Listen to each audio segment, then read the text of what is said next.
taking time for me. I think my head is going to explode. How can I help? I don't know that you can. Well, we can find out. Why don't we start with me just listening? My hellish life is getting worse by the minute because my daughter, Kristina, is just, she's not doing well at all. And she felt like she was the problem. She was blaming herself when Kiefer was alive, so her guilt, now that he's dead, is off the charts. And I really need as much time as I have to focus on her getting better. What's stopping you? The Bowers, Melinda and Warren Bauer came to the hospital. They are understandably grief-stricken, but Mr. Bauer made it very clear that he wants me to pay for killing his son. Look, I feel terrible for the Bowers, but Warren Bauer doesn't have the right to use his pain as a weapon. Alexis, you did the right thing. You came forward. You admitted you hit Kiefer. You described the circumstances. Anyone could understand the urgency that you felt on Kristina's behalf. This would be a really bad time for me to get hauled off to prison. Hey, that's not going to happen. All right, you're a prominent member of this community. People know you. I'm sure the DA will offer a deal, a suspended sentence, probation, community service. That's not going to satisfy them. Leave the Bowers to me, all right? You concentrate on Kristina.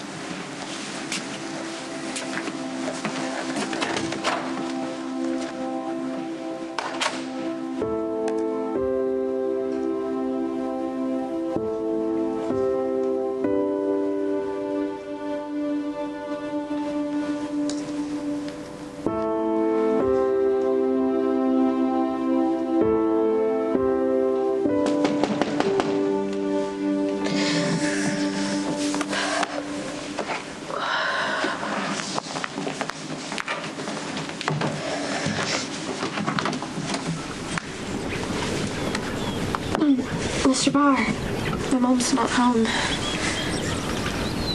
Actually, I wanted to see you. Me? May I come in?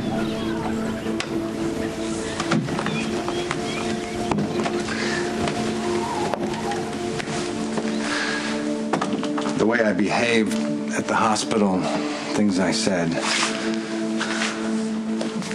that wasn't me. I'm sorry. It's okay. I understand you were grieving for Kiefer. Well, that's not an excuse for treating you so disrespectfully. Kiefer would have been ashamed of me. He loved you very much. I hope you know that. I loved him too. And that's why I'm here. Mrs. Bauer and I have been going through Kiefer's affairs, and, well, it's not an easy task. I can't even imagine. Anyway, we came across this. It's his journal. And he wrote quite a bit about you in here. I thought that you might like to have it.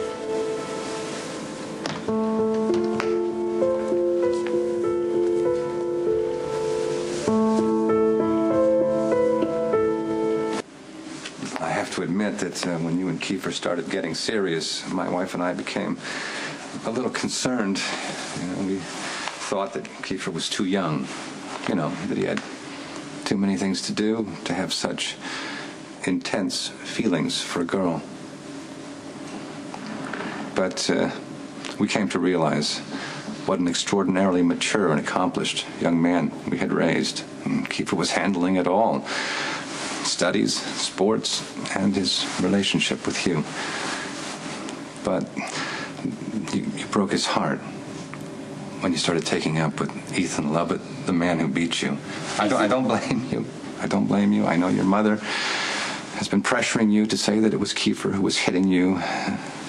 But sometimes it's hard to stand up and do the right thing, especially when you have a parent who's telling you something completely different. My mom didn't pressure me. All the evidence after your first attack pointed to Ethan, and that same night, you and Ethan had a very public altercation, and he even manhandled you. Maybe Kiefer found out. No, it wasn't like that. After your second attack, you called Kiefer for help, and he got into his car. He was probably furious. I know Kiefer, he's probably started speeding, and that's what made him drive off the road. But he got out of the car, Kristina. He kept walking to get to you. And that's when your mother hit him with her car. Mr. Bauer, you've got it all. Kristina, I understand. I understand your impulse to defend your mother. Of course. But you know who really needs your defending right now? It's the boy who can't speak for himself anymore. Kiefer. He used to call you Kay, right? I know my son would want his Kay to stand up for him right now. I don't like saying bad things about Kiefer. I loved him. I really did. But I'm not lying. Ethan never hit me. It was always Kiefer. That doesn't make sense, my dear. And why would you stay with the boy who was hurting you? I know what's going on. Kay, I understand. You're making up stories because your mother is pressuring you to do that, but I don't hold it against you. As a matter of fact, I want you, I need you to please come to Kiefer's memorial. I wasn't sure I'd be welcome. Are you kidding? I want you to stay with the family. What are you doing here? You are not allowed to speak to my kid. I told you that. You okay? All right, will you do me a favor and just go hang out in your room for a minute while I talk to Mr. Bauer in private? Okay. You were wrong about a lot of things. But one thing you were right about is that I did love him. And I'm really sorry he's gone.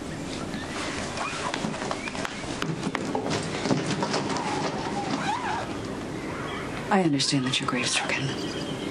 And my heart does go out to you and your wife, but that does not give you the right to walk into the house of a fragile and a traumatized young woman and abuse her some more.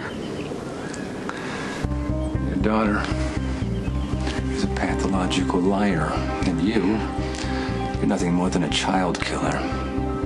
You make quite a nice little matched set.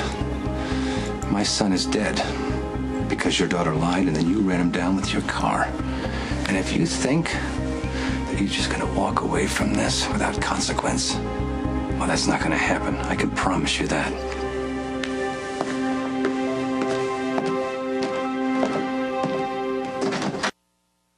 I'm sorry. What did he say to you? He's got it all backwards. He thinks that Ethan was the one who was hitting me, and I lied and said it was Kiefer because you and Luke are friends. Oh, honey, I'm so sorry. Did he threaten you in any way? No, he was actually nice, considering he gave me this journal, and Kiefer's journal, and told me that I could go to the memorial service. I can't get used to saying those words that mean Kiefer's dead. And it's because of me, because I lied in the first place. What Kiefer did was wrong. You weren't wrong, Kiefer was wrong. He beat you senseless twice. That is the inexcusable fact. And honey, the Bauers are going to have to face that. And yes, it will be brutal because not only do they have to deal with the fact that their teenage son is dead, but they have to deal with the fact that he was deeply disturbed. But they don't have the right to come over here and beat you up again. You promise me you remember that.